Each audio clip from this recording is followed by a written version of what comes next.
साथियों नमस्कार।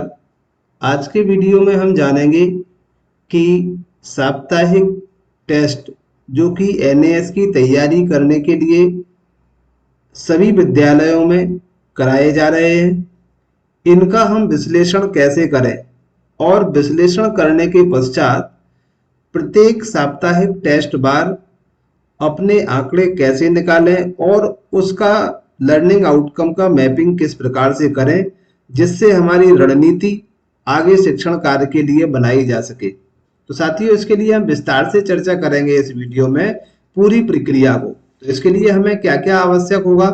सबसे पहले ये इस तरह का एक फॉर्मेट हम बनाएं जो कि एक प्रश्न पत्र के लिए होगा।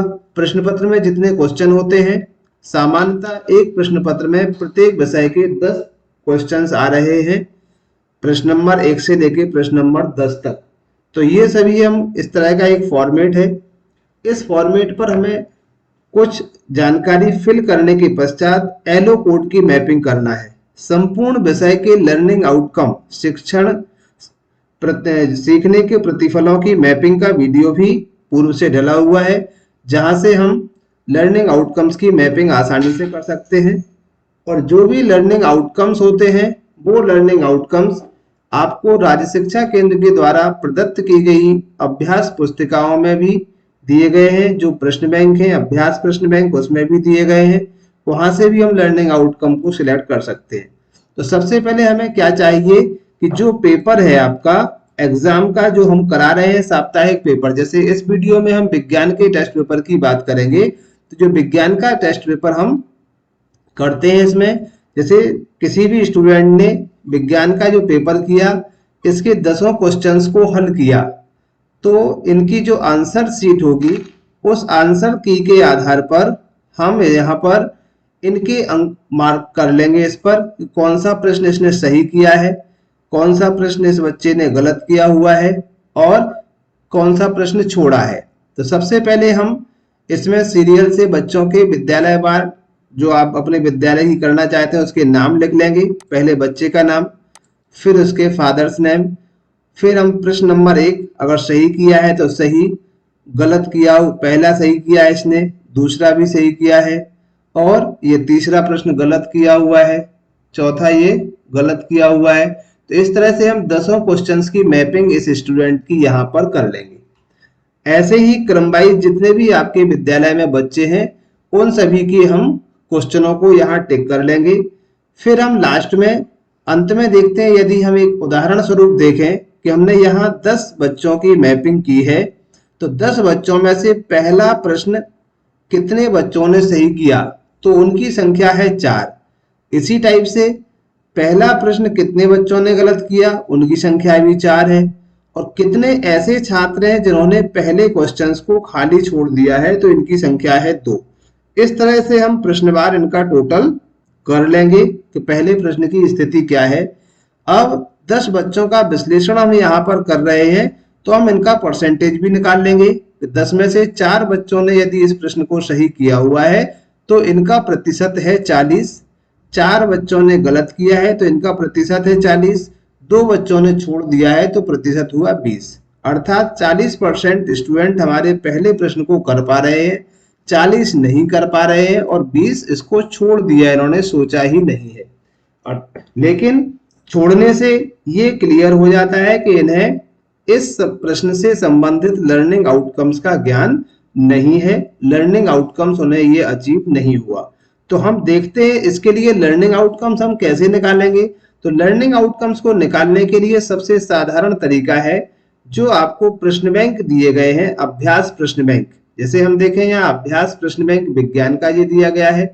अब हम देखते हैं यहाँ पर कि जो पहला प्रश्न था, सामान्यतः हम देखें तो जितने भी प्रश्न पत्र में जो पेपर में क्वेश्चंस आ रहे हैं वो हमारे राज्य शासन द्वारा राज्य शिक्षा केंद्र के माध्यम से प्रदत्त की गई प्रश्न बैंक से ही आ रहे हैं। कुछ प्रश्न ऐसे भी हो सकते हैं जो इस प्रश्न बैंक में ना हो, लेकिन उस प्रकृति के क्वेश्चंस आपको उस प्रश्न बैंक में जरूर मिल जाएंगे। तो जो संबंधित क्वेश्चन जिस एलो कोड के अंतर्गत आता है वही क्वेश्चन का एलो कोड होगा। तो इसके लिए हम देखते हैं जो आपके क्वेश्चंस हैं। जैसे सबसे पहला क्वेश्चन है, नीचे दिए गए कथनों को पढ़िए।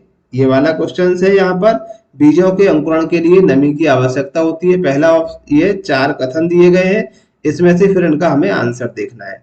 अब हम देखते हैं इसका प्रश्न बैंक में कहाँ पर ये प्रश्न दिया गया है। तो हम ये देखें, ये प्रश्न बैंक है। अब प्रश्न बैंक में देखें तो ये पहला ही प्रश्न है, नीचे दिए गए कथनों को पढ़िए। तो ये पहला प्रश्न है, अर्थात हमारे जो प्रश्न पत्र में आया हुआ पहला प्रश्न था अभ्यास पेपर फर्स्ट की अगर हम बात करें, तो इसका जो पहला प्रश्न था वो हमारा अभ्यास प्रश्न बैंक 1 का पहला क्वेश्चन था। अब इसको हम मैपिंग कैसे करेंगे इसकी, तो मैपिंग करने के लिए हम देखें, इस तरह का एक फॉर्मेट हमने बनाया। इस फॉर्मेट पर जाने के लिए हम पहले ये तय कर लेंगे कि ये जो क्वेश्चंस हैं, सभी क्वेश्चनों को जब हमने टिक कर लिया तो इनका हम परसेंटेज प्रत्येक क्वेश्चंस का 10 क्वेश्चन का देख लेंगे। सबसे पहले हमें रणनीति ऐसे क्वेश्चनों को हल करने के लिए बनाना है जिनकी संख्या 50% से अधिक हमारे क्लास में है जो इसको गलत कर रहे हैं या छोड़ रहे हैं। तो क्वेश्चन गलत करने वाले और छोड़ने वालों का परसेंटेज अगर हम जोड़ें तो देखते हैं पहले प्रश्न में जैसे कि 40% इसको सही कर रहे हैं, 40 गलत कर रहे हैं, 20 छोड़ रहे हैं, मतलब 60% हमारे गलत करने में आ जाते हैं और 40 ये। तो हमें एक पहले क्वेश्चन के लिए रणनीति बनाना है। दूसरा प्रश्न है, यहाँ 70% बच्चे सही कर रहे हैं, 20% गलत कर रहे हैं, 10% छोड़ रहे हैं, मतलब हमारा परसेंटेज 70% है। तो पहले हम इस क्वेश्चन के लिए रणनीति बनाएंगे। इसी तरह से तीसरे क्वेश्चन को हम देखें, 60% सही कर रहे हैं, 40 गलत, छोड़ एक भी नहीं रहा है।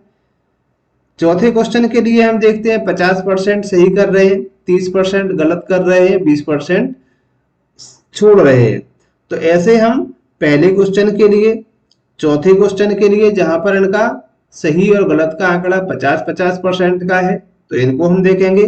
तो सबसे पहले हम देखते हैं पहले प्रश्न के लिए कि जो पहला प्रश्न था उसका पहले प्रश्न का लर्निंग आउटकम यदि हम देखें तो ये पहले प्रश्न का लर्निंग आउटकम है आपका 802 और 813। इसके लिए 2 लर्निंग आउटकम्स की आवश्यकता होगी। इन लर्निंग आउटकम्स को हम यहाँ पर नोट डाउन कर लेंगे कि जैसे पहला प्रश्न है, इसका आंसर चूंकि बी है तो ये फसलों से संबंधित है, तो 802 में आपका ये फसलें आ जाती हैं, खरीफ और रबी की फसलें। तो इस वाले पार्ट को हमें पढ़ना है।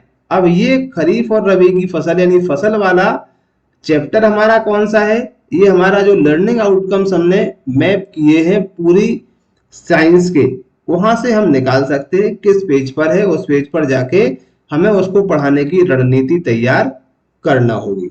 इसी तरह से हम नेक्स्ट क्वेश्चंस की बात करें कि जो हमारा चौथा क्वेश्चन था जहां 50-50% थे, तो इस चौथे क्वेश्चन को हम देखते हैं कि चौथे क्वेश्चन का लर्निंग आउटकम क्या है। तो चौथा क्वेश्चन जो आपका था वो ये है, बूझों ने पौधे लगाने के लिए 2 गमले तैयार किए। अब हम इसको पेपर में देखें, ये पेपर है। अब प्रश्न बैंक में देखते हैं इसको कि इसका लर्निंग आउटकम्स क्या है। तो ये है आपका, बूझों ने पौधे लगाने के लिए 2 गमले तैयार किए, यही प्रश्न था। तो देखिए साथियों, इसका लर्निंग आउटकम है 813। तो अब इस 813 लर्निंग आउटकम्स को हम यहाँ पर लिख लेंगे। क्वेश्चन नंबर 4 लर्निंग आउटकम है इसका 13, तो ये लर्निंग आउटकम हमने लिख लिया। इसके पश्चात जो नेक्स्ट कॉलम आपका होगा, इसमें हम अपनी रणनीति लिखेंगे कि हम इस लर्निंग आउटकम्स को पूरा करने के लिए कक्षा में कौन सी रणनीति बना रहे हैं, किस तरह से हमारा लेसन प्लान होगा। ये सारी की सारी रणनीति को हम यहाँ पर नोट डाउन कर लेंगे। तो इस तरह से हम जो प्रश्न पत्र जिस सप्ताह का हमने किया है उसकी हम मैपिंग करेंगे, जिसमें हमने सामान्य जानकारी में ऊपर लिखा हुआ भी है। सबसे पहले शाला का नाम, जन शिक्षा केंद्र का नाम, शिक्षक का नाम, मोबाइल नंबर, कक्षा, विषय, सप्ताह किस सप्ताह का है, प्रथम सप्ताह का है, द्वितीय का है, जो भी है वो सप्ताह को लिख लेंगे।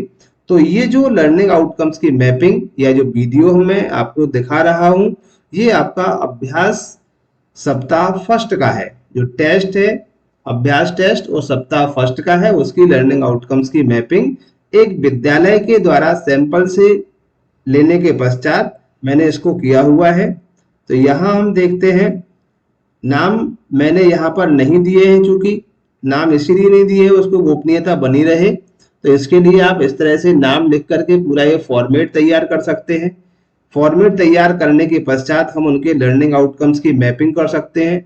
लर्निंग आउटकम्स की मैपिंग ऐसे प्रश्नों के लिए करें जिनको गलत करना और छोड़ने वाले बच्चों की संख्या 50% से अधिक हो या 50% हो। तो इसके लिए हमें पेपर्स चाहिए और दूसरा आपको जो आपकी प्रश्न बैंक है उस प्रश्न बैंक को भी हमें चाहिए, जहां से हम लर्निंग आउटकम्स के कोड को ले सकते हैं।